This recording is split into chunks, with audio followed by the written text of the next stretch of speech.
back to my channel. Tish here with Teaching According to Tish. If you're new here, welcome. Thank you for joining me today. So today I am doing a fun video. Not that my videos aren't fun, but this one is a super fun video. I have seen a lot of teacher YouTubers doing this video, and the ones that I've seen had said, go ahead, if you are a teacher on YouTube, why don't you do it and let me know. So here I am doing a video myself, and that is how did I become a teacher tag.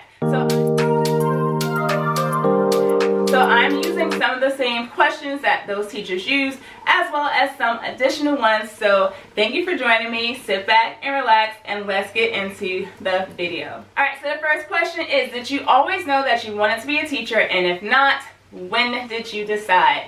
So I actually have always known that I wanted to be a teacher, even though it is not the first career path that I took. I've known that I wanted to be a teacher since I was 4 or 5 years old. I used to play school with my aunt, and then I would continue to play school by myself, where I would have my classroom set up. My grandfather had given me a really huge chalkboard, which was green back then, that I would use to write my lessons out on. I love math, so most of my lessons were math related, and I will also make bulletin boards in the hallway and hang up all my different students' work, because I took the time out to make different assignments for each of my students with their names, and I would grade them and post them up in the hallway. And that was the start of me knowing that teaching was a passion of mine. Alright, so the next question is, what was your major? So like I just said, teaching was not my first career, even though it was something that I wanted to do when I was a child. The older I got, it wasn't so much. So the one teacher that I truly admired and inspired me with so many decisions in my life was my dance teacher, Sharon. And I, even before I started dancing, also knew that I wanted to be a dancer and teach dance. And dance had become such an outlet for me. So that is the road that I was taking. I took the road to become a dance studio owner. So my first degree, I have a dual degree in business administration with a major in business management entrepreneurial studies and a major in business marketing with a minor in dance. So that is what my first degree is in. And my second degree, which is how I actually got into education, because I've actually been teaching for quite some time. My second degree is in dance education. So before I go into that, let me go into the next question. What are you certified to teach? So I am actually dual certified. I am certified to teach kindergarten through 12th grade dance, which is from me going to school for dance education. And then I also took the required test to get my licensure in K-6 elementary. So that is how I'm able to teach all of the things that I have taught, which goes into the next question. What do you teach? So I am currently teaching 4th grade language arts and social studies.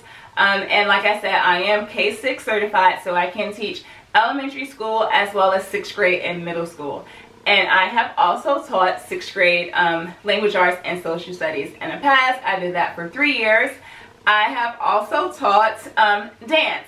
Alright, and the next question is, what was the first teaching position that you were hired for? So the first position that I was hired for was a K-8 dance teacher. And I was super excited about that position. I was able to go into the school and create a dance program because the school had not had dance prior. So that was super exciting because I was able to go in and do my own thing and create my own curriculum and do my own programs and whatever I wanted to do. Absolutely loved it. And then an opportunity to start a new program the year later came up at a high school. So then I transferred and started a dance program at a high school. So within my first 2 years of teaching, I had taught kindergarten through 12th grade. So talk about a lot of experience in a short amount of time. And I'm happy that I did it because I realized at that point that my heart was in language arts. It wasn't something that I even thought of. But as I taught dance, I always infused language arts and reading into my curriculum. So it was a really strong literacy-based dance program that I always created or always taught. So I knew my heart was there, but I didn't quite know until I got that position. So that is where I am now, teaching 4th grade language arts with social studies as well. And I am back where I belong. And I'm finally in elementary school, which was my dream as a child for being a teacher. Alright, so the next question is, what are your state requirements for becoming a teacher or gaining your licensure? So I live in the state of North Carolina, and as you already know from my story, getting licensed is a bit different. So here, if you go to a school program for education and you obtain your licensure throughout that program, you are able to take whatever tests or whatever steps are required to gain your licensure in a different subject area. So that is how I have a dual licensure. As far as other means, if you have a 4-year college degree or higher, you can do something known as lateral entry, where you would go for a job teaching something that has something to do with your work experience or your actual college degree. So like my best friend, she went to school for mathematics, did not go to school for teaching, but because of that, she was able to become a math teacher through the lateral entry program. So that is another way that you were able to obtain your licensure here in the state of North Carolina. Like I said, you either go through a program, an education program at your college and get your licensure through that way, or you can do lateral entry here. You will need to clearly obtain your license, so you will need to go back and take, I believe, 2 years of college credits as far as that educational component is concerned, and also take whatever exams you need to take to obtain your licensure. So the program works with you, and you have, I believe, 3 years to do that once you've been hired. So through that program, you don't have to have it prior to being hired. If you go the route that I went, where I wanted to get another license, then they give you like a cutoff date as to when you have to have that license in that area that you're teaching, so that you continue to receive your teacher salary. As far as going to school for education, so like I said, I went to school for dance education. So for the arts, it was a little different. I don't know if it was just my school or the state, and I went to a state college. So at my school for the educational arts program, you go for your program, you fulfill your requirements. You have to do a certain amount of hours where you're just observing, and I feel like at that time, which was almost 10 years ago, you had to do, I believe, 16 to 20 hours. I feel it was more closer to the 16 hours of observation. So you would just go to different schools and observe a class teaching the subject area that you are wanting to become a teacher in. And then you also have to do your student teaching internship.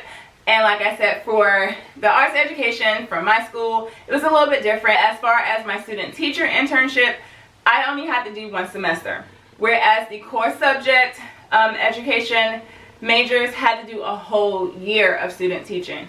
So for me, it was just 1 semester, and I did the fall semester, where at the beginning I just watched my cooperating teacher for like a couple weeks, and then eventually I stepped in and started to teach, and then that was just it. I taught for the rest of that semester. Once you pass that, you submit all of your paperwork to the state's Department of Education and apply for your license, and you're all set. Okay, so the next question is, how did you decide what you wanted to teach? So I kind of hinted on this a little bit earlier. For me, I've always wanted to be a dance teacher. Like I said, before I even started taking dance, I knew that that was something that I wanted to do. And then dance really just became a passion of mine, and I knew that I wanted to be a teacher, so it was like, well, why not put those two together?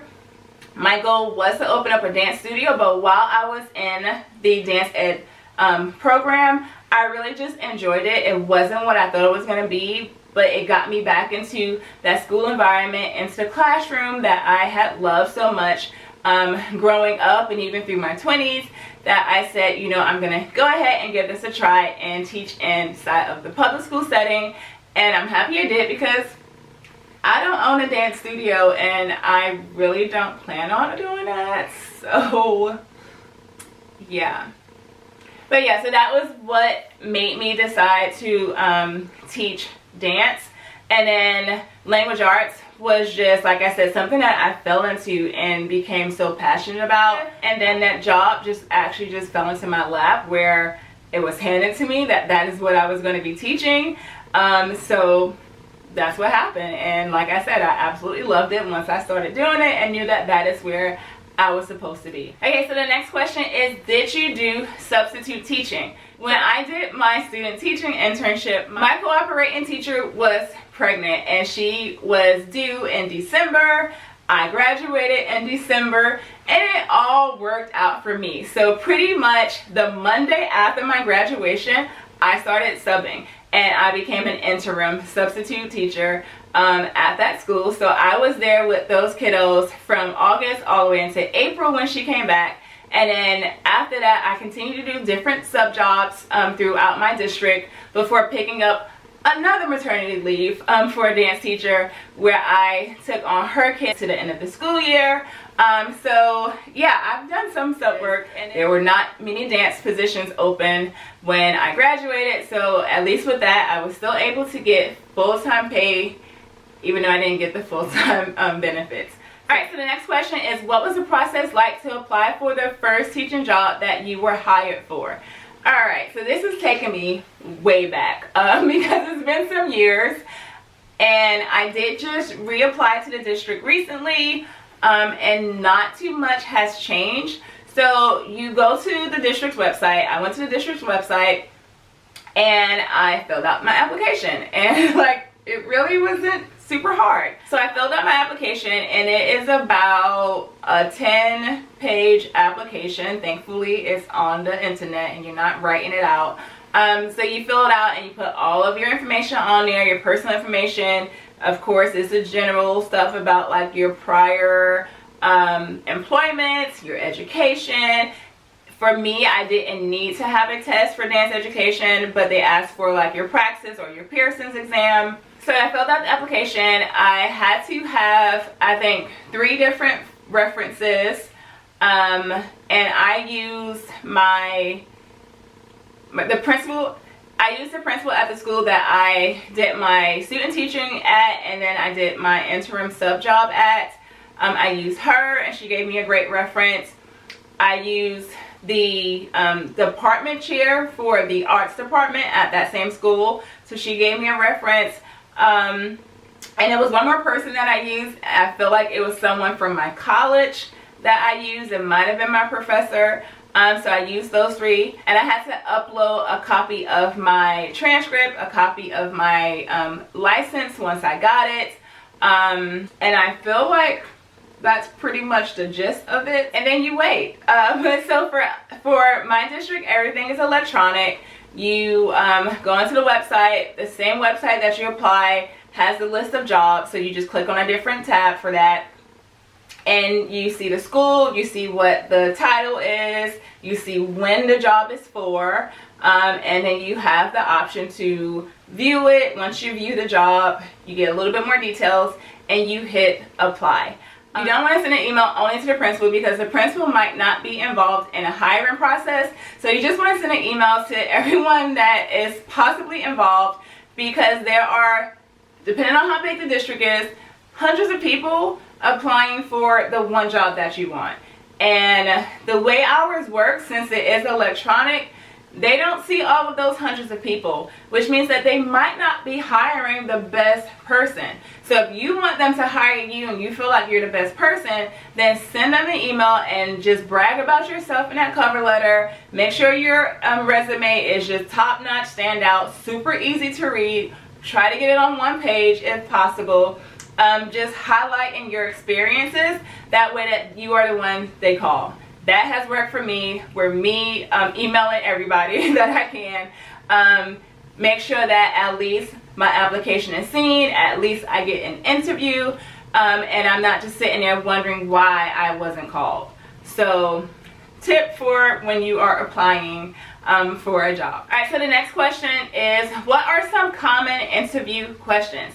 So I always get the same questions, and that is because the district gives out questions for interviews where I work. So You always get the same questions and you're sitting there like, okay, what story am I going to tell them today? Because you have so many when you have experience as a teacher, and you probably have some if you are coming in as a student teacher applying for your first job. So the one thing that they always ask is, what are your classroom management strategies? Another question is, what would I see if I came into your classroom? So pretty much they want to know how your lessons are, how your day will flow. And I tell them we start off with the warm-up all the way to whatever activities we're going to do to the close of the lesson. So I always go into detail about what's going on so that they understand my structure, that I am very structured, and my classroom management is in there as well. Another one is, how would you handle a disgruntled parent?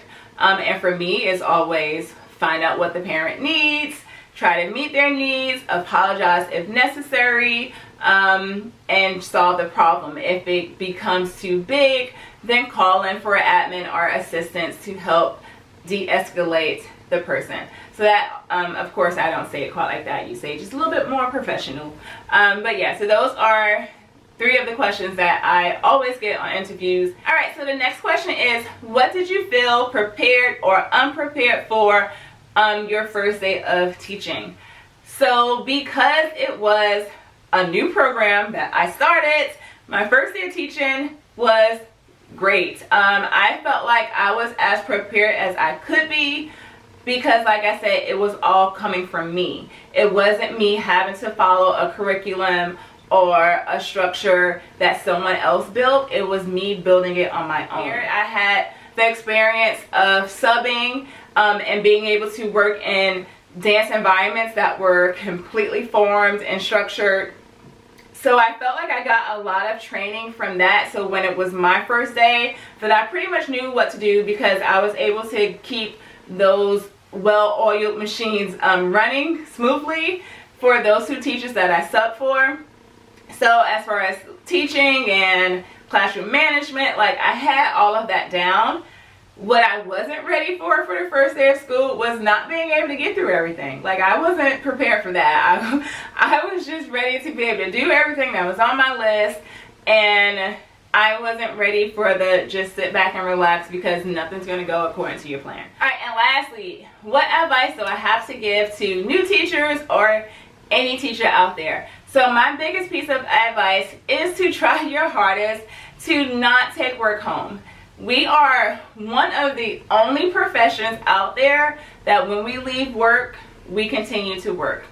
And because this is my second career, I understand what it is to clock out and be done with work until you clock back in the next day. And I so miss and appreciate those times and those days so much now. That is my biggest piece of advice, is to try to not take work home. I'll get it done when it needs to get done, and everything's gonna work out. So that is my biggest advice, is to try to balance your time from work and leisure. That way you don't burn yourself out, because what happens, a lot of teachers get burned out because they don't ever take enough time off. So here's my word of advice: take your time off. When you're home, be home. Don't answer emails when you leave the school. Don't answer emails over the weekend. You can answer them when you get back to work the next day. Let parents know that this is your time off. Once you start responding to emails, once you start responding to text messages, when school is out, then they feel like they can continue to contact you during those times, and it's not that serious.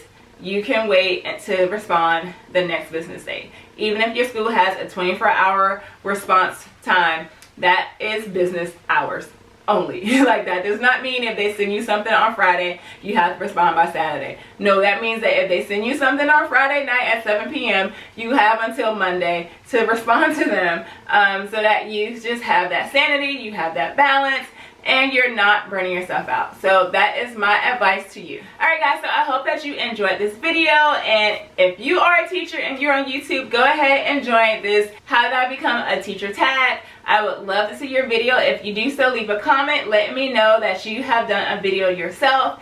Alright guys, thank you so much for joining me today. If you are new to this channel, go ahead and hit that subscribe button. My channel is still a very new channel, and I would love for it to continue to grow so that it can reach more people and more teachers and offer the help and advice that I want to bring to you guys. Give this video a thumbs up and leave a comment letting me know how you became a teacher and if you're going to do this video yourself. I'll see you guys in the next video. Later. Bye.